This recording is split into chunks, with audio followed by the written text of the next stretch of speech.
সংসারটা কি? একদম সোজা কথা। এটা হলো আমাদের নিজেদের মতো করে গড়া এক জগৎ। এখানে আমরা যা ভালোবাসি, যা পছন্দ করি সেগুলো নিয়ে একটু একটু করে সাজাই। ঠিক যেমন এই শোপিজ, ছোট্ট একটা ঝুড়ি, সূর্যমুখী ফুল আর পাশে মিষ্টি একটা পান্ডা, সবকিছু মিলে একেবারে পারফেক্ট কম্বিনেশন। মন্ত্রর পাপা এই শোপিসটা ক্লে দিয়ে বানাচ্ছে। দেখে মনে হচ্ছে যেন শিল্পীর তুলিতে সংসারের প্রতিচ্ছবি আঁকা হচ্ছে। ছোট ছোট ডিটেলসে যে এতটা সৌন্দর্য লুকিয়ে থাকতে পারে সেটা না দেখলে বিশ্বাস করা কঠিন।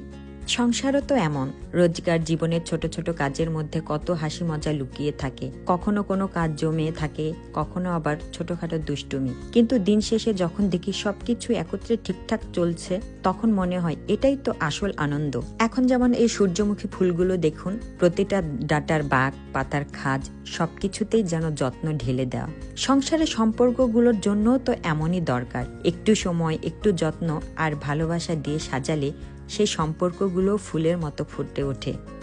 আর এই পান্ডা, এটা যেন আমাদের সংসারে সে দুষ্ট সদস্য, যে সবসময় কিছু না কিছু ফ্যাসাদ পাকিয়েই রাখে।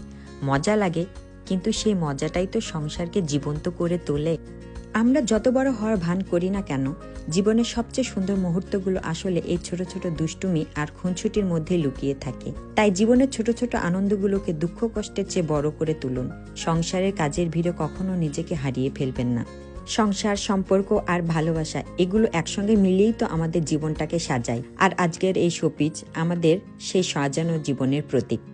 ভিডিওটি ভালো লাগলে অবশ্যই পেজটি ফলো দিয়ে পাশে থাকুন। আমরা যে রঙিন মুহূর্তগুলো আপনাদের সঙ্গে ভাগ করি, সেগুলো আপনাদের জীবনেও কিছু রং নিয়ে আসুক। সঙ্গীতাস ডিলাইটের সঙ্গে থাকুন, আনন্দে থাকুন। ধন্যবাদ।